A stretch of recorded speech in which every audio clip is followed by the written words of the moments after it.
स्वागत करता हूँ आपके अपने YouTube चैनल बेसिक एजुकेशन में। मैं आप लोगों को इस चैनल पे मैथमेटिक्स पढ़ाऊंगा।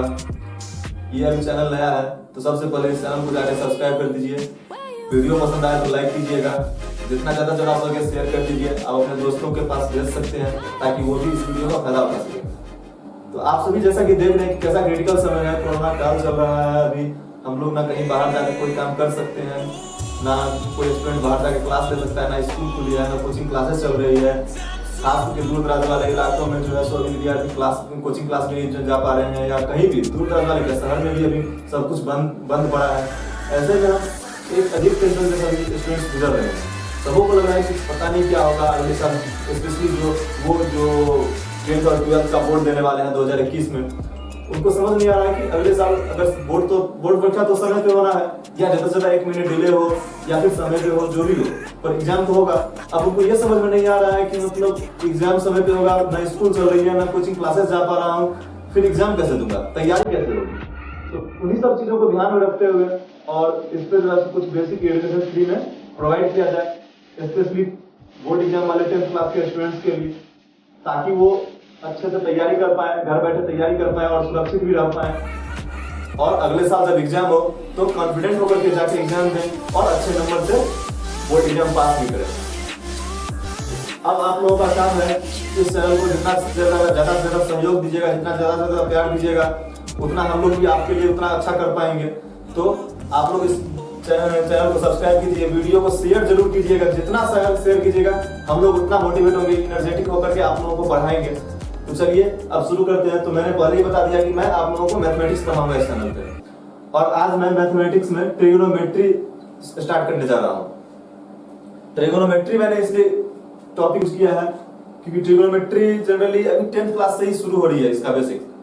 तो ये समझना थोड़ा सा बेसिक से समझाएंगे तो थोड़ा सा आसान पड़ेगा समझना आप लोगों के लिए। तो चलिए अब शुरू करते हैं ट्रिग्नोमेट्री। आखिर सबसे पहले इसका इंट्रोडक्शन हम बताएंगे कि ट्रिग्नोमेट्री है क्या, इसमें क्या सब पढ़ना है, इसमें किस चीज में कहाँ यूज होता है इसका। तो चलिए शुरू करते हैं ट्रिग्नोमेट्री। ट्रिग्नोमेट्री अगर आप लोगों को इसका हिंदी जानना हो तो हिंदी में इसका नाम होता है त्रिकोणमिति। शायद आप सभी जानते होंगे कि ट्रिग्नोमेट्री यानी त्रिकोणमिति। अब थोड़ा सा ब्रीफ नॉलेज ले लीजिए, थोड़ा सा संक्षिप्त जानकारी ले लीजिए कि त्रिकोणमिति क्या होती है। त्रिकोणमिति में आखिर बेसिकली हमको क्या करना होता है, किस चीज के बारे में पढ़ना होता है। तो जैसा कि अगर हम हिंदी नाम को देखें, त्रिकोणमिति नाम से ही स्पष्ट है। इसको त्रिकोणमिति, त्रि मीन्स 3, कोण मीन्स एंगल, कोण किसी ट्रायंगल का जो या दो भुजाएं जहां पे मिलती है उसके मिलने से जो उन दोनों के बीच झुकाव उत्पन्न होता है उसको कोण कहते हैं। तो 3 कोण और मिति मीन्स माप, यानी 3 कोणों का माप इसमें पढ़ना है। क्या बताया मैंने कि ट्रिगोनोमेट्रिकल रेशियोज कितने हैं, 6 हैं। 6 का नाम मैंने बता दिया, साइन, शॉर्ट में साइन SIN, कोसाइन शॉर्ट में कॉस, सी में टेंजेंट शॉर्ट में टेन, डी में हो जाएगा कोसेकेंड शॉर्ट में कॉसेक, सेकेंड सेक, और लास्ट कोटेंजेंट कॉट। अब जनरली हम लोग यूज सिर्फ इसके शॉर्ट फॉर्म का करेंगे। ये सिर्फ इसका नाम जानना जरूरी है इसलिए मैंने बता दिया, बट जब हम लोग यूज करेंगे ट्रिगोनोमेट्री में तो सिर्फ इसके शॉर्ट फॉर्म का यूज करेंगे। ठीक है, तो चलिए अब बारी बारी से जानते हैं कि साइन क्या होता है, कोसाइन क्या होता है, टेंजेंट क्या होता है, ये और बाकी ये 3 क्या होता है इसके बारे में। उम्मीद करता हूं कि आप लोगों को सारा कुछ समझ में आ रहा होगा। अगर वीडियो पसंद आ रही है, सब कुछ समझ में आ रहा है, सही लग रहा है, तो वीडियो को लाइक कीजिए, चैनल को सब्सक्राइब कीजिए और अपने दोस्तों के बीच जितना हो सकता है फैलाइए, इसको भेजिए। अपने दोस्तों को भी बताइए कि हाँ ये चैनल है, हमारे लिए है, हमारा अपना चैनल है, और इसका फायदा उठाइए ताकि हम भी आपको फिर और अच्छे से पढ़ा पाए। तो चलिए आगे बढ़ते हैं और जानते हैं एक एक करके कि ये होता क्या है साइन कॉस टेन। नंबर मैंने क्या बताया था, साइन के बारे में। अब साइन को डिफाइन करेंगे। मैंने ट्रिगोनोमेट्री के बारे में क्या बताया, एक बार रिकॉल कीजिए कि ये क्या है, ये ट्रायंगल्स का मेजर है, ट्रायंगल्स का मेजर है। त्रिकोणमिति यानी तीन कोणों का माप, यानी ट्रायंगल्स का माप है ये एक तरह से। तो सबसे पहले, और उसमें भी त्रिकोणमिति वो हम लोगों को राइट एंगल ट्रायंगल पे समझना है, समकोण त्रिभुज पे समझना है, और वो आसान होता है थोड़ा समझना। आगे जाकर के आपको दूसरे ट्रायंगल्स में भी पढ़ना है, पर अभी आप लोगों को 10th क्लास में राइट एंगल ट्रायंगल में ही पढ़ना है सारा। तो देखते हैं राइट एंगल ट्रायंगल। आप सबको पता होगा राइट एंगल ट्रायंगल में ये 90 डिग्री होता है। अगर तो ये राइट एंगल, कोई एक एंगल 90 डिग्री होगा ट्रायंगल का, तो वो राइट एंगल ट्रायंगल हो जाएगा। और 90 के सामने ये हाइपोटेनियस होता है, ये सबको पता होगा। लेकिन परपेंडिकुलर और बेस में हमेशा स्टूडेंट्स को कंफ्यूजन होता है। परपेंडिकुलर इसको हाइपोटेनियस यानी कर्ण कहते हैं, इसको एच से डिनोट करते हैं। परपेंडिकुलर बेस में अक्सर स्टूडेंट्स कंफ्यूज करते हैं, तो थोड़ा सा पहले इसको क्लियर कर लेते हैं हम लोग। परपेंडिकुलर और बेस ये हमेशा एंगल्स पे डिपेंड होते हैं। जैसे अगर हम इस एंगल के लिए बात करेंगे, ये तो 90 डिग्री होगी, ये फिक्स है, और इसके सामने 90 डिग्री के सामने जो होता है वो कर्ण होता है, हाइपोटेनियस होता है हर एक एंगल के लिए। ये भी ठीक फिक्स, ये फिक्स होता है। लेकिन परपेंडिकुलर और बेस यानी लंब और आधार इंटरचेंज होते हैं, बदलते रहते हैं अपने एंगल के हिसाब से। अगर एंगल सी के रिस्पेक्ट में बात करेंगे, तो एंगल सी के लिए हमारा परपेंडिकुलर यानी पी, जिसको कि हिंदी में लंब कहते हैं, वो ये होगा ए बी। और बाकी तीसरा बचा जिसपे कि सी, एंगल सी आधारित है, जिसपे कि एंगल सी टिका हुआ है, वो आधार कहलाता है, आधार कहलाता है। और उसको बेस यानी बी से इंडिकेट करते हैं। फिर से समझिएगा एक बार। एंगल सी के लिए, एंगल सी की बात अगर हम करेंगे, तो एंगल सी के लिए उसके सामने का साइड, एंगल सी के लिए उसके सामने का साइड परपेंडिकुलर होता है, और बाकी और ये तो कर्व फिक्स है, बाकी तीसरा साइड जिसपे कि एंगल सी टिका हुआ है, वो उसके लिए आधार हो जाएगा। लेकिन जब हम इसी ट्रायंगल में एंगल ए की बात करेंगे, ट्रायंगल मान लीजिए यही है, ये 90 डिग्री हो गया, और ये ए बी सी ट्रायंगल है।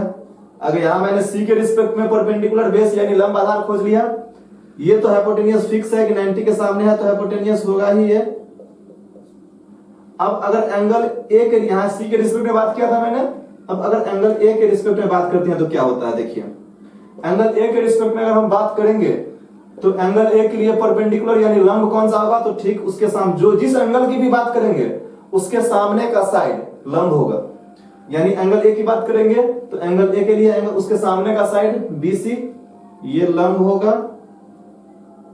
इसको किससे डिनोट करते हैं, परपेंडिकुलर पी से, इंग्लिश में परपेंडिकुलर कहते हैं, पी से डिनोट करते हैं। ये आधार होगा। क्यों? क्योंकि मैंने अभी बताया कि लंब जब निकलेगा तो आधार कौन सा होता है, जो तीसरा साइड बचता है, जिसपे कि कर्ण को छोड़ करके जिसपे कि वो एंगल टिका हुआ है, वो एंगल आधारित है, टिका हुआ है, वो उसके एंगल के लिए वो साइड आधार हो जाता है। यानी यहां इसके लिए आधार ए बी हो जाएगा, और इसको बी से डिनोट करेंगे। आप देख रहे हैं कि यहां लंब और आधार इंटरचेंज हो रहे हैं एंगल के हिसाब से। समझ में आ गया? आशा करता हूं समझ में आया होगा। चलिए थोड़ा सा इससे आगे बढ़ते हैं और देखते हैं कि साइन कैसे डिफाइन होता है। आपको पता है ट्रिग्नोमेट्री मींस तीन कोणों का माप, त्रिकोणमिति यानी तीन कोणों का माप, यानी एंगल को मेजर करता है ये सारा, ये जो ट्रिग्नोमेट्रिकल रेशियोज है। और इसी पे ध्यान से देखिएगा, क्योंकि इसी 6 पे सारा ट्रिग्नोमेट्री घूमता है, इसी 6 पे सारा ट्रिग्नोमेट्री आधारित है। इसलिए अगर ये समझ में आ गया तो बहुत आसान होगा फिर आगे। अब देखिए साइन को डिफाइन करते हैं। अब हम अगर इस ट्रायंगल में बात करते हैं, अगर एंगल सी के लिए साइन को डिफाइन करते हैं, क्या बोला मैंने तभी बताया आपको कि ये ट्रिग्नोमेट्रिकल रेशियो जो है किसी न किसी एंगल के लिए, ट्रायंगल के किसी न किसी एंगल के लिए डिफाइन होगा। तो अगर सी के लिए डिफाइन करते हैं तो कैसे डिफाइन करेंगे? या तो आप ऐसे याद रख लीजिए, लंब बाय कर्व, इंग्लिश वाले लिखेंगे P by H, perpendicular by hypotenuse. अब आपको पता है किसी एंगल के लिए लंब, अगर एंगल सी के लिए हम डिफाइन कर रहे हैं ना, तो एंगल सी के हिसाब से ही लंब लेंगे। या तो इसको लैंग्वेज में अगर लिखना है तो ऐसे लिख सकते हैं आप कि जिस एंगल की बात करेंगे, जिस एंगल के लिए साइन को डिफाइन करेंगे,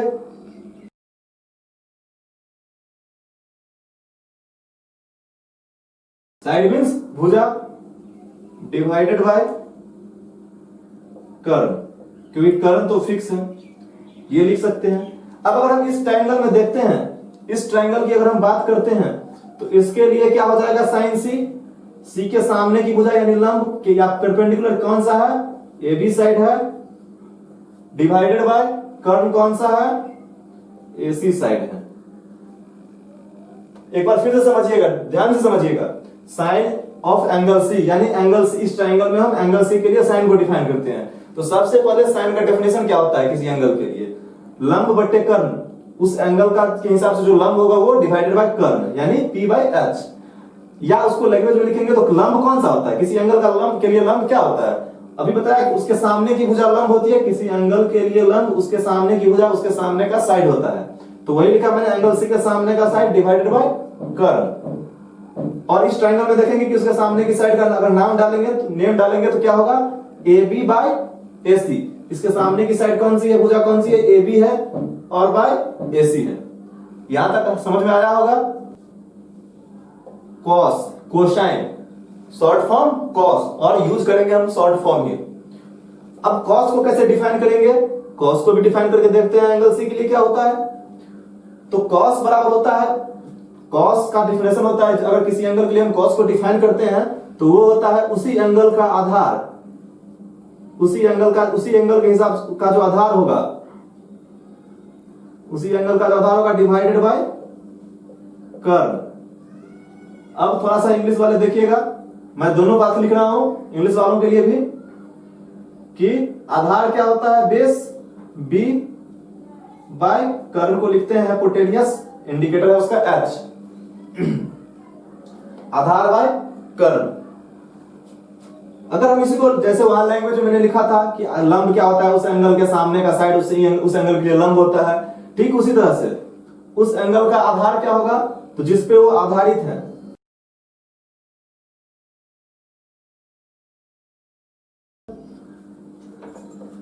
ये इसका डेफिनेशन हो गया।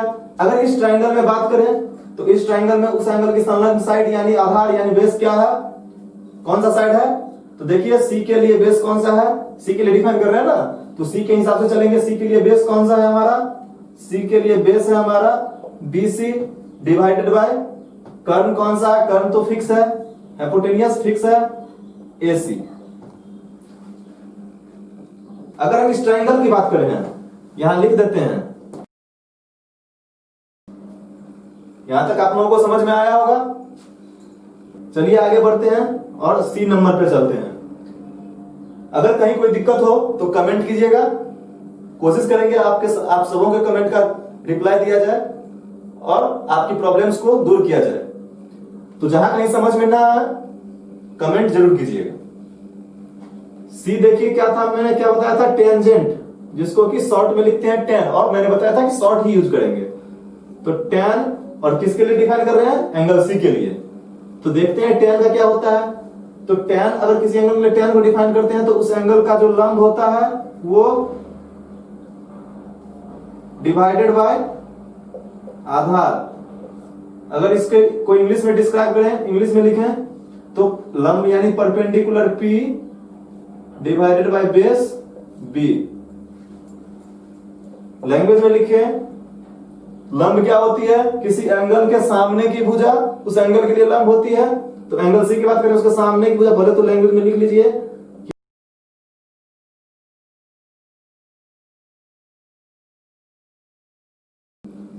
टैन को डिफाइन करेंगे लंब बट्टे आधार P by B perpendicular by base, या उसी को लैंग्वेज में लिखे तो एंगल सी के लिए डिफाइन कर रहे हैं, इसलिए एंगल सी के हिसाब से लंब और आधार लेंगे। यानी एंगल सी के हिसाब से लंब कौन सा हो जाएगा, तो एंगल सी के सामने की साइड वही ना होती है लंब। आपको तो भी बताया था कि किसी एंगल के लिए लंब कौन सा होगा, उसके सामने का साइड होगा, और आधार कौन सा होगा, उसकी संलग्न साइड होगी जिसपे वो आधारित है। तो वही मैंने लिख दिया कि एंगल सी की बात कर रहे हैं, इसलिए एंगल सी के हिसाब से लंब होगा कौन सी, एंगल सी के सामने का साइड डिवाइडेड बाय आधार कौन सा होगा, एंगल सी की संलग्न साइड। अगर इस ट्राइंगल की बात कर रहे हैं, in right angle triangle ABC की, तो इसमें कौन सा है एंगल सी के सामने का साइड, यानी परपेंडिकुलर लंब कौन सा है, परपेंडिकुलर है हमारा एबी साइड, लंब है एबी साइड, डिवाइडेड बाय आधार है बीसी साइड। तो ये हो गया हमारा tan c is equal to लंब बट्टे आधार। अगर इस ट्राइंगल में बात करें तो AB बाई BC, यही है इसका। अब चलिए आगे चलते हैं। 3 मैंने बता दिया, साइन, कॉस और tan। कोसेकेंट यानी उसको शॉर्ट फॉर्म में क्या लिखते थे, कॉसेक। और जब कॉसेक को डिफाइन करेंगे, कॉसेक ऑफ एंगल सी के लिए, तो ये क्या हो जाएगा, तो अगर आपको याद होगा कि मैंने बताया था कि अभी कि साइन सी के लिए क्या होता है डेफिनेशन, सी के लिए साइन का डेफिनेशन क्या होता था, या किसी के लिए भी साइन सी के लिए क्या था, लंब बट्टे कर्ल। तो जस्ट उसका इनवर्स आप सोचिए P by B perpendicular by B, इसका इनवर्स करेंगे यानी 1 बाय P बाय बी करेंगे। और जब ये होगा, ये डिवाइड है, ये डिवाइड जब मल्टीप्लाई में बदलेगा तो ये ऊपर नीचे हो जाएगा, ये क्या हो जाएगा, B बाई P हो जाएगा, ये क्या हो जाएगा आपका B बाई P हो जाएगा। कोई दिक्कत है यहां तक? अगर कोई भी दिक्कत हो कमेंट जरूर कीजिएगा, वीडियो को लाइक कीजिए और चैनल को सब्सक्राइब जरूर कीजिए, शेयर कीजिए। जितना ज्यादा से शेयर कीजिएगा हम लोग उतना एनर्जेटिक होकर के आपको पढ़ा पाएंगे। तो देखिए मैंने बताया कि इनवर्स, अगर P बाई B का इनवर्स पूछेगा तो वो हो जाए, अभी मैंने बताया कि 1 बाई P बाई B करेंगे अगर, तो ये B बाई P दे देगा। यहां तक ठीक है?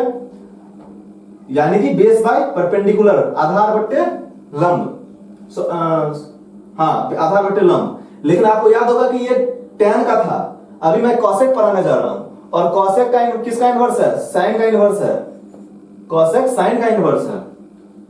तो साइन के लिए मैंने क्या बताया था, लंब बट्टे कर्ण बताया था साइन के लिए, P बाई H बताया था। अगर इसका इनवर्स निकालेंगे तो 1 बाई P बाई H हो जाएगा। जैसे कि मैंने बताया था x का इनवर्स 1 बाई x होता है, तो P बाई H का inverse 1 by P by H होगा। और ये जब ऊपर जाएगा H बाई P बनेगा हमारा, यानी लंब बट्टा कर्ण था उसका साइन का, और कॉसेक का क्या बन गया, इसी का इनवर्स होगा तो वो बन जाएगा कर्ण बट्टा लंब, यानी हाइपोटेनियस बट्टे परपेंडिकुलर। तो वही चीज यहां लिखना है कि कॉसेक को अगर हम एंगल सी के लिए डिफाइन करेंगे या किसी भी एंगल के लिए डिफाइन करेंगे तो वो हो जाता है कर्ण डिवाइडेड बाय लंब। अब देखेंगे इंग्लिश में हाइपोटेनियस बाय परपेंडिकुलर। लैंग्वेज आप लोगों को पता है, कर्ण तो कर्ण ही रहता है, डिवाइडेड बाय, जिस एंगल के लिए लंब निकालना है तो लंब उस एंगल के लिए कौन सा होगा, जैसे एंगल सी के लिए लंब लिखेंगे यहां पे, तो एंगल सी की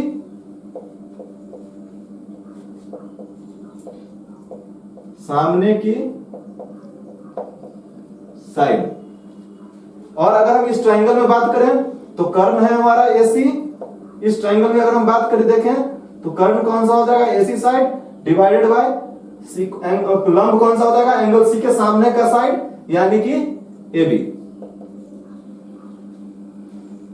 तो ये हो गया cosec C is equal to कर्ण बाय लंब, हाइपोटेनियस बट्टे परपेंडिकुलर।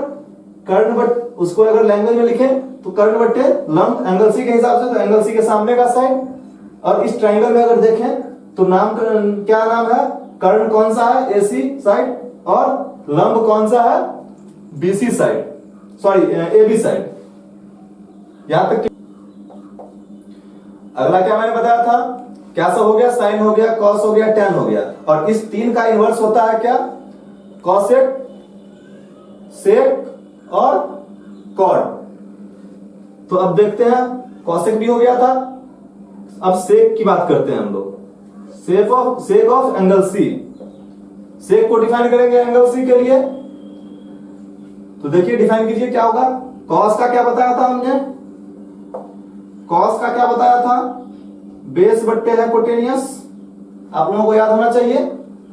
अगर मैंने क्या कहा कि अगला 3 जो कॉसेक, सेक और कॉट है, वो पिछले 3 साइन, कॉस और tan का क्रमशः इनवर्स है, रिस्पेक्टिवली वो इनवर्स हो जाता है। तो कॉसेक होता है साइन का इनवर्स, सेक होता है कॉस का इनवर्स और कॉट होता है टेन का इनवर्स। यहां सेक की बात हो रही है, ये कॉस का इनवर्स होगा और कॉस बराबर क्या हुआ था, p बाई एच हुआ था मेरा, सॉरी b बाई एच हुआ था और इसका इनवर्स करेंगे तो ये बनेगा h बाई b। कोई दिक्कत है?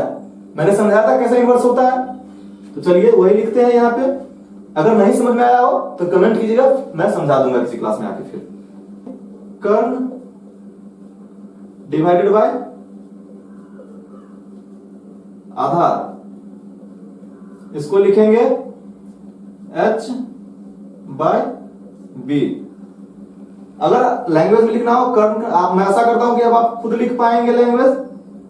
बताइए क्या होगा, कर्ण डिवाइडेड बाय आधार क्या होता है, तो उस एंगल के हिसाब से होता है, और एंगल सी के लिए आधार क्या होगा, एंगल सी की संलग्न भुजा। किसी भी एंगल के लिए आधार जो होता है उसकी संलग्न भुजा होती है जिसपे वो टिकी होती है, संलग्न साइड।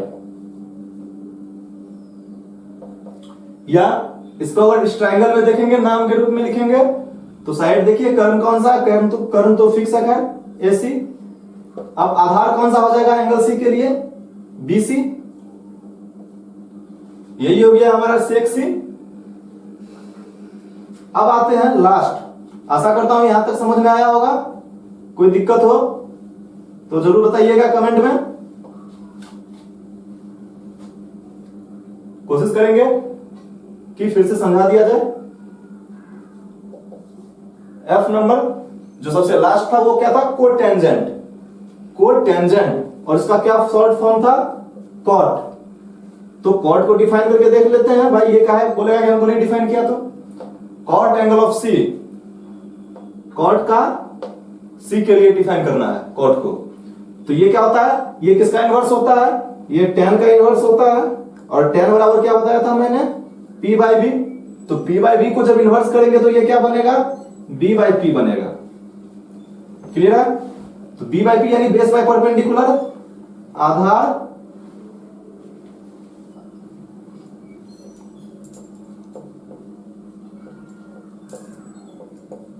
बाय लंब। इंग्लिश में अगर इसको लिखें, थोड़ा सा इंग्लिश टर्मिनोलॉजी यूज कर रहा हूं ताकि आगे आप लोगों को काम आएगा, तो इसलिए इसको भी ध्यान दीजिएगा, इंग्लिश टर्मिनोलॉजी भी थोड़ा बहुत पढ़ लीजिएगा। Base by perpendicular. अब लैंग्वेज में तो आपको आ गया होगा लिखना। देखिए क्या होगा लैंग्वेज, एंगल सी के लिए आधार क्या होना चाहिए, एंगल सी के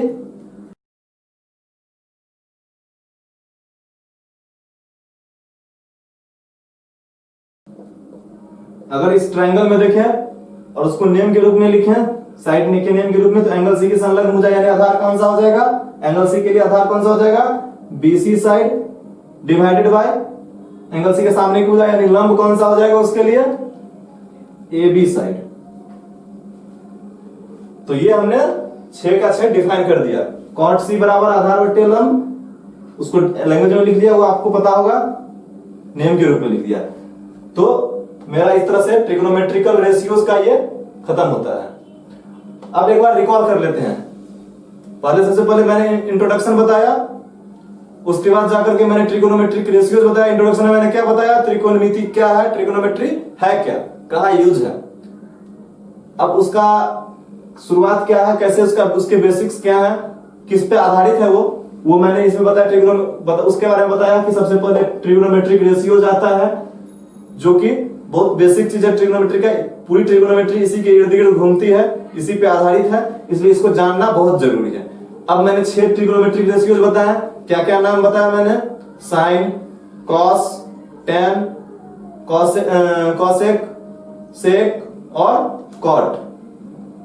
मैंने हर एक को डिफाइन करके बताया। साइन का क्या होता है, साइन का एंगल सी के लिए डिफाइन किया था मैंने, या किसी भी एंगल के लिए डिफाइन करेंगे तो उस एंगल का जो लंब होगा वो डिवाइडेड बाय कर्ण। कॉस का मैंने क्या बताया था, जिस एंगल के लिए डिफाइन करेंगे कॉस को, उस एंगल का जो आधार होगा वो डिवाइडेड बाय कर्ण।